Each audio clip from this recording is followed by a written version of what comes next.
Aldo Guerra Filho. Meus amigos, muito boa tarde. Estamos começando mais um Paredão do Guerrinha aqui pela Rádio Gaúcha. Num sábado que tem futebol, e um futebol importante aqui na Arena, né? O Grêmio jogando contra o América, os dois estão numa fase que não podem desperdiçar pontos. Amanhã, Atlético Paranaense e Inter lá na Arena da Baixada, uma dureza pro Internacional.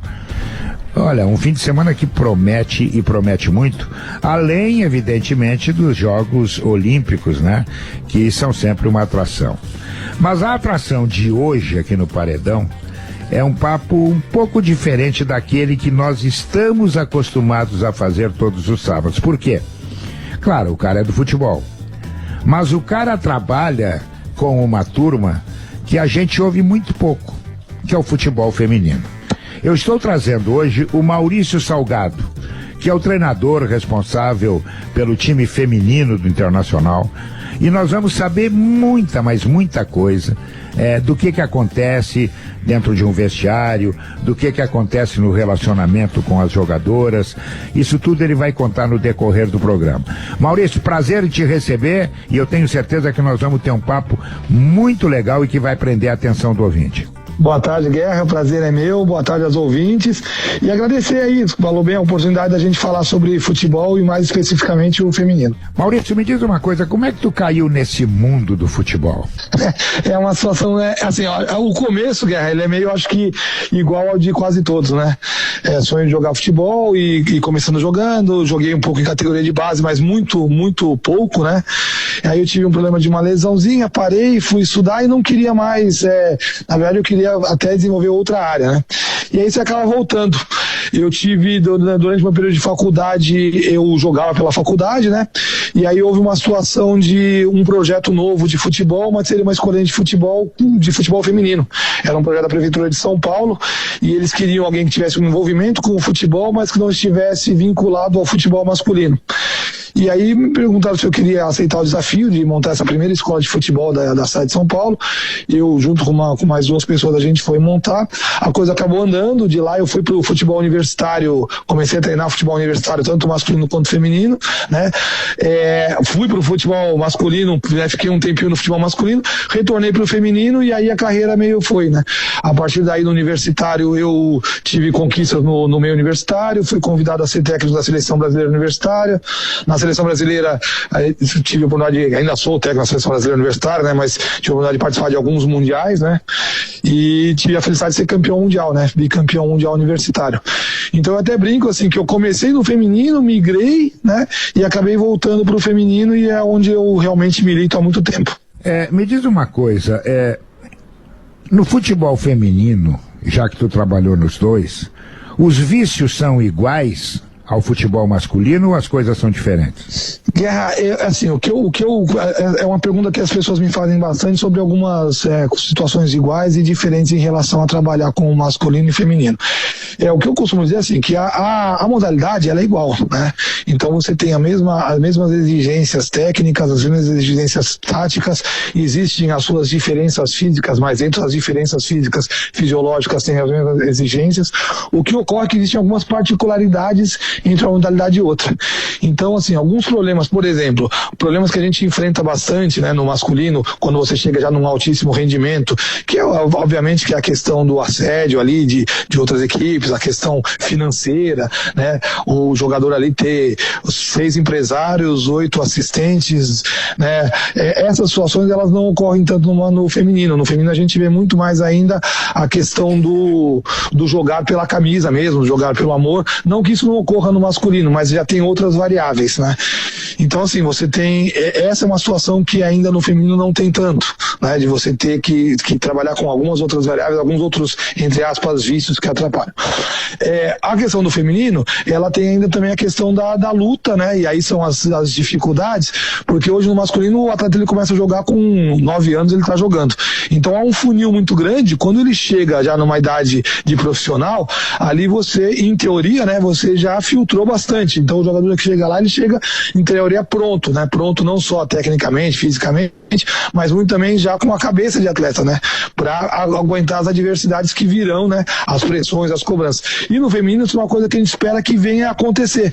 Agora com essa questão das bases, o futebol ser melhor visto, isso tem acontecido. No feminino a gente tinha muita dificuldade numa situação de uma jogadora ela virar profissional sem antes ter passado pelo processo, né? Então você via muito isso, jogadora de 20, 22 anos, ainda a gente considerando como uma jogadora juvenil nesse sentido, né? Mas eu acho que assim, no final das contas, né, com as suas particularidades ali, eu acho que são as modalidades, elas são isso aí, né? Você tem uma particularidade ou outra, né, mas são similares. E como é que você veio parar no Beira-Rio, veio parar no Internacional? Então, eu falei um pouco do meu início de carreira, né? Mas aí, após esse início de carreira que começou mais universitário, aí eu segui uma carreira voltada pro ambiente profissional feminino, né? Então, assim, fora daqui, eu trabalhei em algumas equipes, muito no eixo, né, de São Paulo ali. Então, eu trabalhei no Corinthians, trabalhei no Palmeiras, trabalhei no São Caetano, que era uma equipe muito tradicional do futebol feminino, né? Trabalhei em São Bernardo e ultimamente eu estava no Audax. Fora isso, eu trabalhei em algumas equipes, né, também de outros estados. E quando eu vim pro Inter, eu estava no Audax, né? O Audax ele tinha feito uma campanha de disputa de Libertadores, e aí houve a técnica atual a técnica que era a técnica do Inter já havia saído, né? Era coisa de 2, 3 meses. O Inter estava numa dinâmica de busca por técnicos, né? E aí o Inter fez um processo seletivo, né? Dentro desse processo seletivo elencou alguns técnicos que eles viram no mercado que teriam condição de assumir o projeto do Inter. O Inter tinha um projeto amplo, né? Então o projeto do Inter não é, e olha que não é pouco, né? Mas não é só ser campeão, né? É se estabelecer como uma das potências do futebol feminino. E para isso, obviamente, você precisa do título, né? Mas você precisa também consolidar a situação, né? E aí consolidar é ter base, é você estar todo ano ali brigando, é você ano a ano dar mais passos, né? Então, em cima disso, houve um processo seletivo. Eu participei do processo seletivo, fiz algumas reuniões com a diretoria, primeiro por telefone, depois eu vim até Porto Alegre, e aí no funil final lá, o pessoal optou por meu nome por achar que eu estava mais encaixado no que era o projeto macro aí do Inter, que era de formatar uma equipe que figurasse entre as melhores do Brasil aí. Maurício, como é que faz? Só falar guerra aqui, e estou bem satisfeito, porque assim, eu vim por um projeto de 1 ano, né? Então, do mesmo jeito que o Inter, né, apostou no projeto, eu também apostei, porque para mim era uma situação interessante, eu nunca havia trabalhado aqui no Sul, né?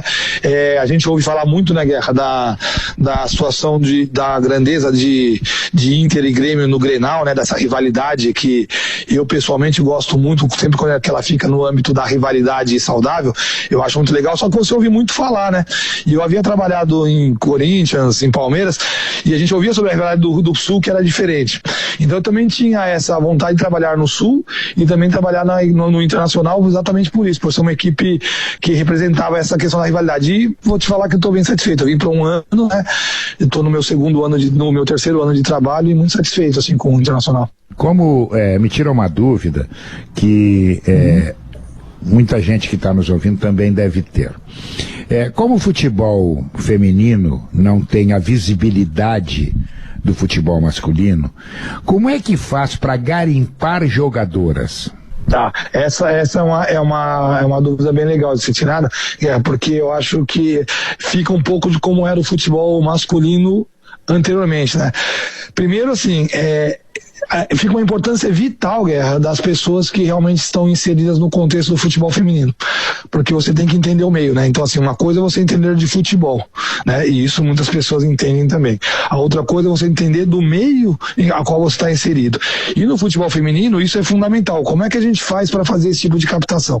Primeiro, é uma relação muito entre as pessoas que se conhecem, né? Então, a gente tem contato, né, das pessoas que você conhece, tem confiança do que ela conhece de futebol feminino, né, em todos os estados aí. Você pode ver que a gente tem, né, a nossa base aí, ela é bem, faz um bom garimpo, né? A gente traz jogadoras que foram reveladas aí de todas as localidades do Brasil, inclusive do próprio Sul, né? Então acho que esse é o primeiro ponto, né? Você ter uma linha de contato, né, muito grande. O segundo é aquela que é o garimpar mesmo de assistir jogos, né, de acompanhar, de saber, mesmo não sendo da parte da grande mídia, os campeonatos que estão acontecendo, mesmo os campeonatos que não são os campeonatos oficiais, oficiais, né, profissionais, mas os campeonatos amadores. Eu acho que isso até vale também, acho que o masculino. A questão é você entender o meio, conhecer as pessoas que também circulam naquele meio, né, e estar sempre no radar ali, sempre atrás de quem possa vir pra gente pra jogar, né? E aí eu acho que o último ponto é a questão que hoje é o grande desafio da captação, né? É você ter critérios de captação, mas principalmente você ter o olho clínico da captação, né? Porque você tem os critérios, você pode estabelecer um monte de critérios, mas nada vai substituir o avaliador, o que consegue enxergar ali aonde que vai ter potencial de desenvolvimento, né? Maurício, tu me falou e falou para nós todos, alguns minutos atrás, que a relação do futebol feminino com o masculino é muito parecida. E na hora de dispensar uma menina que você olha lá e diz, puxa vida, a menina tem vontade, a menina quer realizar um sonho, mas a capacidade falta. Como é que age um treinador nessa hora? Cheio de cuidados, ele precisa ir direto na ferida. Como é que faz um comandante de um time feminino? Eu acho que essa talvez seja uma das partes mais complexas, né? Porque, como eu estava falando antes, né, o futebol feminino ele ainda envolve, né, muito a questão do sonho puro, né?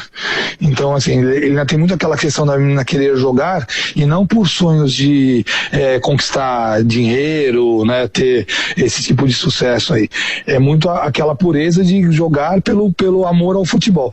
E aí, nesses casos, eu acho que exatamente, até por ser assim, a gente tem que ser mais sensível em relação à situação de dispensa e como faz essa dispensa. Agora, é alto rendimento, né? Então acho que o primeiro passo é sempre ser direto em relação à situação, né? Até porque se você é direto em relação a essa situação, você também evita de sabores futuros, né? Você vai evitar que a menina futuramente tenha uma situação. Agora, o que eu vejo como a gente coloca aqui muito como a situação é primeiro vou falar o porquê o não, né? Dar o não, mas argumentar o porquê do não. Não é simplesmente você não serve, você dá dispensado, elencar os argumentos de por que você não tem. O outro ponto é deixar claro que essa situação é circunstancial, né? A gente tem casos de jogadoras e jogadores que eles podem, dentro daquele contexto, dentro do que é o objetivo da equipe naquele momento, dentro também, às vezes, do perfil da equipe, da grandeza ou não da equipe, a pessoa pode não ter opção naquele espaço, mas ela pode buscar outro espaço.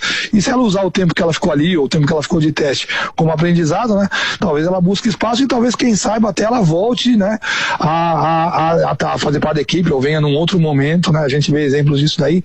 Mas para responder diretamente a sua pergunta, eu acho que é muito a questão de primeiro o argumento, né? Então deixar claro quais são os argumentos, o porquê sim e o porquê não, né? O porquê está sendo dispensado, né?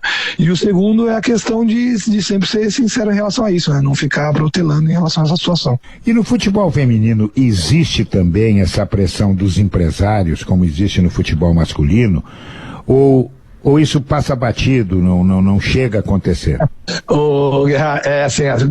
É um fenômeno recente, mas existe, né? E a gente sabe disso, é uma coisa que a gente conversa muito com os atletas, né? Quando a gente quer que haja crescimento e que haja mais visibilidade, e que aumente a dinâmica de profissionalismo e, obviamente, aumente o nível de investimento, né? Algumas coisas vêm associadas também, né? Não dá pra gente ter só, né? A situação é a mesma coisa da crítica, né? A gente conversa muito com ela sobre isso, né? À medida que a gente quer mais visibilidade, a gente ainda tem que estar acostumado não só com aplauso e com a crítica, em que algum momento vai ser uma crítica positiva, produtiva, né? Em algum momento também não será, em algum momento vai ter um outro tipo de interesse, mas a gente tem que se acostumar com isso, porque isso faz parte do pacote, assim como, né, a dinâmica do que vem agregado a um sistema profissional de futebol, né? Então, assim, há um tempo atrás eu posso te dizer que a questão do empresário, a maioria delas nem tinha empresário, né?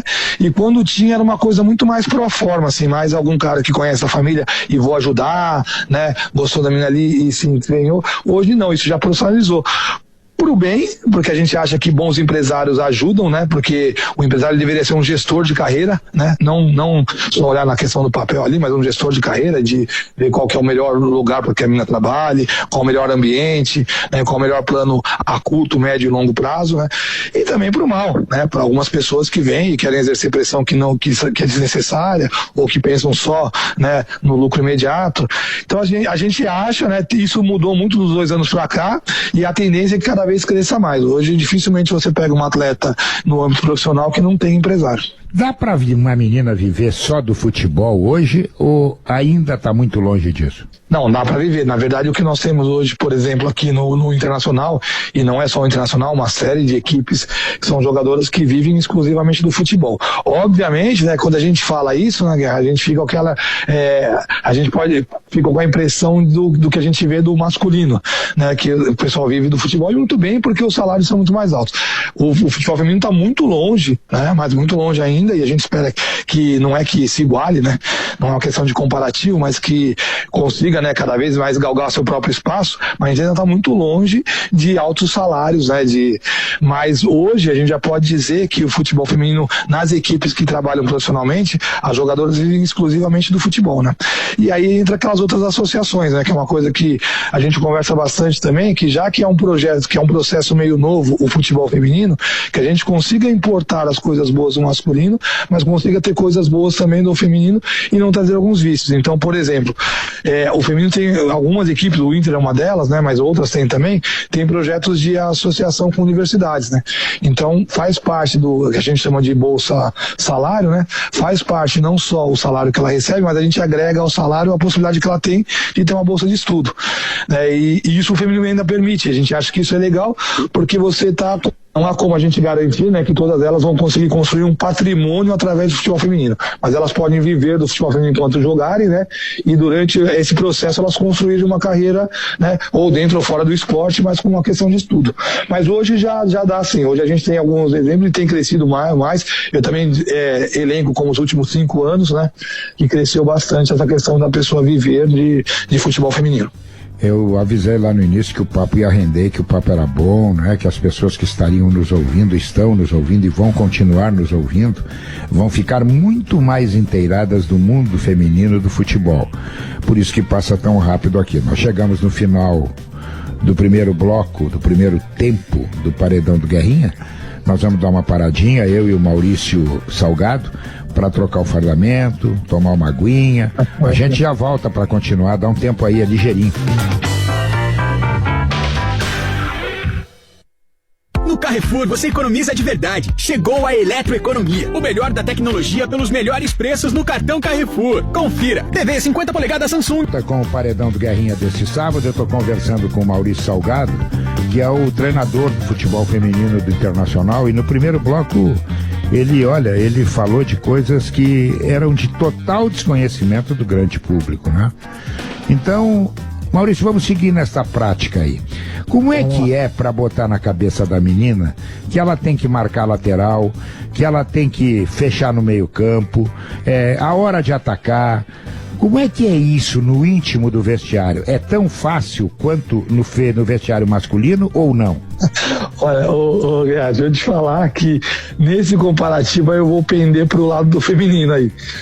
Porque, cara, existem algumas coisas que eu acho que nesse decorrer de trabalho eu tenho acompanhado, assim. Primeiro é a questão do plano de concentração que elas desenvolvem. A gente às vezes tem alguma dificuldade de desenvolver esse plano de concentração o tempo todo no jogo, mas na ação do que é para ser feito, elas são muito boas em relação a isso, sabe? Então, assim, você passar a ideia do que vai ser feito, em geral são muito interessadas nisso, e se elas acreditam no projeto, elas vêm muito, né? Aquela curiosidade natural, né? A gente às vezes pega alguns elencos aí de masculino que o cara tá muito preocupado o cara falou pra jogar, vou jogar assim e pronto. Elas são mais questionadoras nisso, e a gente estimula que seja questionadora, porque é bom, né? Você aprende, você fala assim, eu estou fazendo, mas o porquê eu estou fazendo. Agora, quanto à dificuldade de aplicação, ela é inerente igual a do masculino também, né? Alguns conseguem aplicar bem, alguns não conseguem aplicar tão bem. Às vezes a gente consegue vender uma ideia clara do que vai acontecer e funciona, às vezes a gente também não consegue, e aí é tentativa e erro. Temos que voltar e ver o quanto é o atleta que não consegue fazer, ou é o quanto eu não consigo passar para o atleta o que ele efetivamente precisa fazer, né? Mas eu acho que em relação à dinâmica de aprendizado, né, e de atenção no aprendizado, o futebol feminino é muito bom nesse sentido, né? O que a gente debate um pouco ali, que é uma coisa que precisa melhorar, é a concentração de jogo, porque é difícil, né? Você manter os 90 minutos de uma concentração absoluta com um esforço físico grande. E é isso que eu acho que tem que evoluir, e tem evoluído no futebol feminino. Maurício, eu te perguntei lá no primeiro bloco se as meninas já conseguiam viver só do futebol, e tu disseste que sim. Agora, uma outra pergunta. Tu acha que futuramente os clubes vão ganhar dinheiro com as meninas, negociando algumas delas para o futebol europeu, por exemplo? Eu acho que assim, a gente tinha, até no começo a gente falou, né, sobre o processo do futebol feminino que vem em evolução, né? E eu acho que o próximo passo do futebol feminino de evolução é ele passar a ser uma situação rentável também com esse tipo de receita. É uma tendência, né? Hoje a gente já tem alguns exemplos. A gente tem o exemplo, por exemplo, do Chelsea, que contratou jogadora, né? O Chelsea fez compra de jogadora, então a equipe que o Chelsea contratou ganhou dinheiro efetivo com isso. A gente tem hoje, né, casos mesmo de clube para clube, a gente tem uns 5, 6 casos já evidenciados, né? Então, como é um processo de crescimento, eu vejo como o caminho natural, né? Primeiro, uma busca de receita própria, né? E aí vem através de patrocinadores, né? Hoje ainda está muito atrelado ao futebol masculino, o tipo de patrocínio, que é natural como começou. Mas eu vejo uma dinâmica de você conquistar um público, né, de patrocínio que seja mais específico à modalidade de futebol feminino. E o outro passo é exatamente isso, é começar a ter um mercado de negociação. É um dos pontos que a gente aposta muito, principalmente na questão da base. Porque se a gente, por exemplo, for elencar o que nesse pouco tempo aí de projeto, o que o Inter revelou de jogadoras, né, que hoje até algumas continuam na equipe, algumas foram jogar em outros clubes do Brasil e outras em outros clubes do exterior, né, já seria uma fonte de receita muito grande para o clube. Mas a gente acha que está num processo que muito brevemente esse é o caminho. Maurício, vamos entrar agora na atualidade. O Inter está metido no Campeonato Brasileiro, no Brasileirão Feminino, né? É uma das 8 melhores equipes na atualidade. O que dá para esperar desse time feminino? Dá para esperar título, ao contrário do masculino, ou não? Não, eu vou falar especificamente da minha área, do feminino. Assim, o que acontece no campeonato esse ano do Campeonato Brasileiro já aconteceu no ano passado e isso tem sido uma tendência. É um profundo equilíbrio, né? Então, se você elencar hoje, Guerra, assim, das 8 equipes que classificaram, se você me perguntar se existem algumas favoritas, eu te elencaria que, obviamente, por uma questão de tempo de trabalho, né, de tempo de casa, de estar muito tempo com o futebol feminino, e obviamente, por uma questão de investimento, né, hoje a gente já tem algumas equipes que fazem um investimento que para os patamares do feminino são muito altos, né? Elas são as favoritas. Por exemplo, posso elencar facilmente aí o atual campeão, que é o Corinthians, né? Posso elencar o Palmeiras, que esse ano fez um super investimento, trouxe atletas todas olímpicas de seleção, né? São os maiores representantes agora na Olimpíada lá de atletas, né? São equipes que têm essa aura de favoritismo. Em contrapartida, Guerra, foi muito equilibrado esse campeonato, e ele está sendo muito equilibrado. Se você pegar a diferença do primeiro para o 8º colocado classificou, ela está muito curta. Se você pegar o ano passado, né, o time que chegou na final era o time que havia se classificado em 7º lugar, né, um dos que chegou. Então, e no ano retratado também. Então há um equilíbrio muito grande. Dentro desse contexto, aonde que a gente encaixa o Inter? O Inter é um time, primeiro, ambicioso. Então a gente tem muita convicção de que nós temos condições de chegar na final. A gente sabe da dificuldade, sabemos que não somos os favoritos no atual momento, né? Porém, a gente também, e ninguém também faz projeção do que não é possível fazer, mas a gente vê com claridade que há a possibilidade de chegar em final e, consequentemente, buscar um título, né? A gente estabeleceu como objetivos, né? Então, assim, o primeiro objetivo era que a gente consolidasse uma classificação. O segundo objetivo é que, a partir da classificação, a gente conseguisse ter uma equipe competitiva com condições reais de passar a semifinal. E é o que nós estamos enfrentando agora. A gente vai pegar o São Paulo agora nas quartas de final, que é uma equipe também com jogadores que estão representando a seleção olímpica ali, acabou de contratar a Formiga, né? Deu um marketing na Formiga. Então é uma equipe também que é uma das postulantes ao título. Mas junto ao São Paulo, ao Palmeiras, ao Corinthians, a própria Ferroviária, o Inter também se postula como um dos candidatos ao título. Então a gente está bem confiante, cara, que a gente vai fazer um papel aí de brigar por título. O treinador do futebol feminino, no teu caso, quando o resultado não aparece, ele tem uma cobrança muito forte da direção ou ela é muito mais amena? Depende muito do perfil da direção, né? Eu posso te dizer porque eu trabalhei em algumas equipes, né? Eu acho que, assim, e aí é uma visão pessoal, aí eu não estou envolvendo a visão de clube. Eu acho que, assim, a cobrança, ela faz parte do processo, né? Eu não posso me entender como um profissional que eu fui contratado para exercer um trabalho e que eu não seja cobrado por isso. O que muda é o grau de cobrança em cima da avaliação que se faz, porque, assim, se você vem para você fazer, uma diretoria contratou para fazer um projeto e para instituir determinado tipo de situação. Então, assim, a gente tem que elencar. O resultado é importante? Sim, o resultado é importante. Em quanto tempo esse resultado vai ser dado? O objetivo é que você consolide determinada situação, ou consolide base, ou consolide venda, ou consolide o time no patamar dos melhores. Então, assim, você tem que elencar quais são os seus objetivos e, através dos objetivos, quais são as ferramentas. Se em algum momento, né, os objetivos não foram alcançados ou as ferramentas não foram utilizadas, obviamente tem que ter cobrança.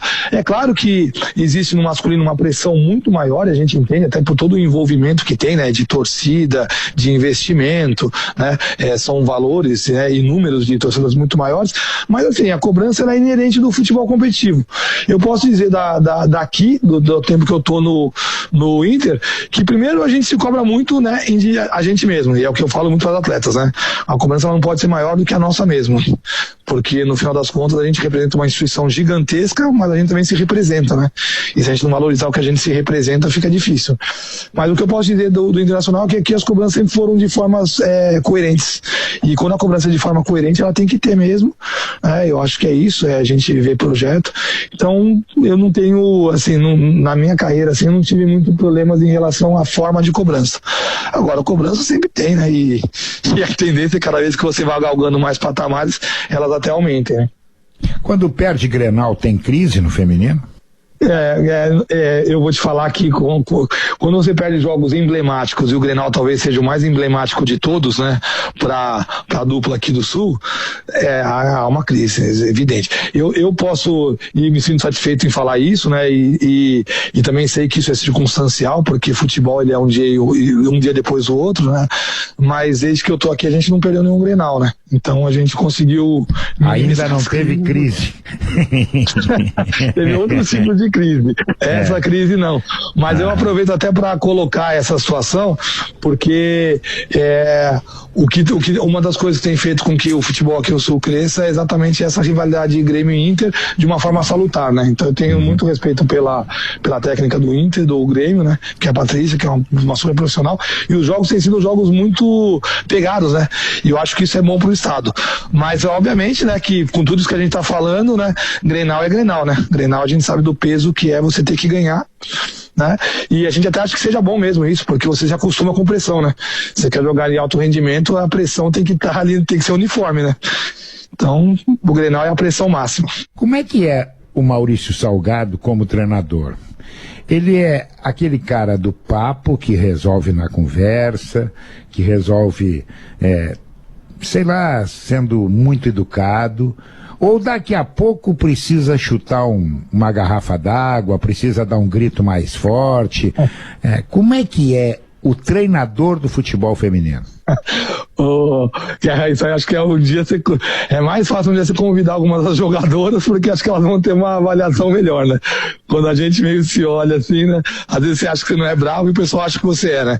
Às vezes você acha que você é tranquilo e eu acho que não seja. Mas, assim, em geral, cara, eu acho que, assim, eu fazendo uma análise, a gente faz muito isso, né? De análise de atitude, de atuação. Cara, eu acho que o futebol ele não tem um jeito só. O segredo é você conseguir identificar momento e grupo, né? E aí tentar, obviamente que é difícil, a gente não consegue em várias situações, né, buscar esse tipo de equilíbrio, né? Que seria o equilíbrio entre se você grita demais, ou se você dá esporro demais, ou se você é bravo demais, uma hora você também perde um pouco o sentido, porque a pessoa já não sente mais isso, né? Fala, mas o cara reclama toda hora ele grita, não vai mudar muito, né? E também se você tranquilo demais, passivo demais, né? O futebol ele não permite isso, né? O futebol é um esporte de rendimento ali, é um esporte de sangue, de coração, né? De estresse, né? A gente conversa muito isso com elas, né? No futebol, a gente até gostaria que em várias situações a gente pudesse falar, ó, por gentileza, desloque-se pro lado esquerdo, mas isso não acontece, né? Nem entre elas dentro do campo. Então acho que a questão é tentar buscar um equilíbrio, não é fácil. Agora, se eu fosse falar de mim, eu acho que em geral eu sou um cara mais tranquilo, cara. Principalmente em dias de jogos, né? A gente fala muito sobre isso, né? Mas eu falo muito com elas sobre essa situação, né? Que o mundo ideal seria um dia que eu chegasse no jogo e eles só precisassem chegar lá, sentar e nem fazer a preleção, porque a gente já teria passado por todas as situações e elas estariam prontas para tomar as decisões no dia do jogo, que o que faz a diferença é o dia a dia do trabalho. Agora, a gente sabe que não é assim, e que existem situações em que o jogo muda ali, e que a visão muda, e que existem técnicos que conseguem ter essa boa percepção, essa questão de acender o time quando tem que acender, ou jogar para cima quando tem que jogar para cima e ver que tá indo para baixo. Mas em geral, cara, eu acho que eu sou um cara mais tranquilo. Eu pergunto isso porque, apesar de ser mais jovem, tinha um treinador, eu acho que era um russo, eu não me lembro se era vôlei ou era basquete, acho que era vôlei. O cara simplesmente, o cara dava esporro em cada tempo que pedia. E eu acho que daqui a pouco isso, como tu falasses, muito bem falasses, a atleta, ela já fica pensando assim, porra, mas o cara só dá esporro, o cara não dá uma força, rapaz, e tem uma hora que tem que ser no carinho, né? Exatamente. Eu acho que é isso, Guerra, porque assim, se você faz demais, uma hora você gera uma tolerância a isso, né? Que nem aquele remédio, né? Toda hora eu tomo aquele remédio ali, uma hora que não vai mais surtir mais o efeito, né? E isso vale também pro lado oposto também. Se toda hora você é super compreensivo e tudo, mas tá bom, valeu quando não valeu, né? Mas tudo bem, uma hora melhora, né? Isso também não funciona, né? Porque uma hora a pessoa entra numa zona de conforto. Então acho que a questão é essa, essa do russo, acho que você colocou muito bem, porque primeiro que, assim, depois de um momento aquilo lá não surtia mais efeito nenhum, né? A pessoa fala, o cara vai brigar de qualquer jeito, né? Por que eu vou, né? Ter algum tipo de atitude? E aí entra outra questão, né? Que é aquilo que a gente tinha falado aí, sobre a questão de você entender seu grupo, né? Ali era uma coisa que, provavelmente, se ele fosse treinar qualquer outra equipe que não fosse a russa, pela cultura daquelas meninas lá russas, ele teria insucesso total, né? Porque uma das coisas é você entender o seu grupo também. Você tem que impor a sua situação, mas entendendo qual que é a realidade do seu universo ali, do seu grupo. Né? E isso vale inclusive para dinâmica tática, você perguntar se é mais propositivo ou é menos propositivo. Tem o que você acha ideal, tem o que é sua característica que você não vai mudar, e tem o que você tem que se adaptar com o que você tem, com o seu grupo, com a cultura, com o momento do jogo, com a qualidade das jogadoras, né? Eu acho que isso vale também para atitude, né? Tem jogadora que você pega um grupo que é um grupo muito novo, cara, se você for um cara com um grupo muito novo, que só ficar dando esporro, muito provavelmente elas não vão ter uma estrutura mental para segurar. Agora você pega umas jogadoras, por exemplo, que a gente também tem casos aqui, né, jogadoras já escoladas, vivenciadas, você não vai ser agressivo com eles por uma questão que não tem que ser com ninguém de educação, mas você pode ser muito mais incisivo de cobrança, porque ela está acostumada a esse tipo de cobrança, na verdade ela veio para essa cobrança. Então eu acho que é muito analisar o grupo, né, e aí tentar acertar, né, às vezes a gente erra, mas tentar acertar. Maurício, na intimidade do vestiário, eu sei que eu vou te fazer uma pergunta que todo mundo gostaria de te fazer. Tem uma hora que o bicho pega entre elas também como pega no masculino? Também. Isso é uma situação que é legal de perguntar, porque é aquilo que a gente falou no começo, né, sobre as semelhanças. Qualquer situação, né, que envolve grupo, né, então convive em grupos com situações que são pessoas totalmente diferentes, mas com um objetivo em comum, com características diferentes que tem que fazer com que no final o resultado seja um resultado só, e com a cobrança, né, que é aquela questão de pressão, né, eu falo isso muito para quem está num alto rendimento, necessariamente é competitivo, e pessoas competitivas, elas tendem, né, elas não são aquelas pessoas 100% zen, né, elas tendem a ficarem insatisfeitas com as situações quando não acontece da forma que elas queriam. Então, cara, acontece sim. O que a gente sempre pauta primeiro a questão de conhecer o grupo. Quanto mais a gente conhece o grupo, mais a gente conhece as pessoas e sabe do dia que tem que relevar. Sabe, fala, hoje não, entra por aqui, sai meio por aqui, porque senão a coisa vai longe. né? Então acho que esse é um ponto de saber. E o outro é chegar no limite do respeitável. Então, o pau fecha ali, há discussão, mas dentro de um limite de respeito, né? Porque se você passa dessa linha, aí fica difícil depois você resgatar, né? Aí é muito difícil. Mas tem sim, cara. Tem, não é sempre que a gente tá todo mundo satisfeito ali e a coisa fecha também. Maurício, nós estamos chegando ao final do Paredão do Guerrinha e eu vou te fazer 2 perguntas que eu faço para todos os meus convidados. O que tu fez, seja na tua vida pessoal ou profissional, que tu não deveria ter feito? E o que tu ainda não fez, mas tu quer fazer? Eu devia ter acompanhado mais, porque são perguntas assim, bem difíceis de responder na lata, mas vamos lá. Eu vou começar pela final, né? Cara, eu tenho ainda, né, uma dinâmica de fazer, e aí eu vou trazer para o meu lado profissional, né? Não vou entrar no lado pessoal. Eu tenho a questão de eu quero conquistar um título ainda internacional, assim, não precisa necessariamente ele ser um título com a seleção brasileira. Eu vejo no crescimento aí, eu tenho o sonho de ser campeão mundial, pode ser com equipe, né? Quem sabe com o internacional, né? Que as coisas agora estão crescendo, a Libertadores acontecendo, então eu tenho um sonho de fazer isso. O que eu não fiz, cara, o que eu fiz que talvez eu não tivesse feito, eu acho que... Cara, são algumas escolhas, talvez eu devesse ter, às vezes eu penso nisso, talvez eu devesse ter apostado mais em jogar futebol, sabe, porque é uma situação que você, aqueles sonhos que às vezes você vai meio deixando de lado, falar uma hora vai dar, ou não rola, talvez eu pudesse ter brigado mais por isso, né, que é uma coisa que eu falo muito para os nossos atletas, né, se a gente acredita numa coisa, a gente tem que estar preparado para a frustração, mas vamos brigar, mesmo que as frustrações venham, né, então talvez não desistir tão rapidamente. Acho que seria isso, não sei se eu respondi, mas basicamente seria isso. Então tá, Maurício, obrigado pelo papo, saúde, mais sucesso ainda, e eu tenho certeza que a gente vai conversar outras vezes, muito provavelmente com você explicando para todos nós como é ser campeão. Obrigado pelo papo, sorte e sucesso. Tá, obrigado, Guerra. Eu que agradeço de novo mesmo, muito obrigado pela oportunidade. Eu agradeço o espaço dado ao futebol feminino, a mim e ao futebol feminino, né? E aproveito, Guerra, para convidar todos aí, colorados em específico, mas todo o pessoal, né, todo mundo que está ouvindo, né, a acompanhar o futebol feminino, né? A gente, inclusive para criticar também, mas para que acompanhe, torça e descubra uma modalidade que tem crescido, e quem gosta de futebol vai gostar também. Um abraço a todos aí, obrigado, viu? Ok, termina aqui o Paredão do Guerrinha. Hoje tem, vou dizer de novo, hein? Tem futebol e futebol quente, rapaz. Grêmio e América na arena, aqui o Grêmio não pode deixar de faturar 3 pontos. E amanhã mais uma encrenca pro futebol gaúcho, especialmente pro Internacional, lá na Arena da Baixada, contra o bom time do Atlético Paranaense, que não costuma dar moleza pros seus visitantes. Claro que você vai ficar sabendo de tudo aqui na Gaúcha. O Paredão volta sábado que vem. Tchau.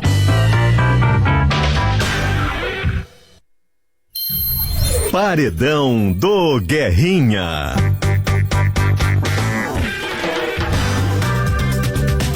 Um papo com os personagens do esporte.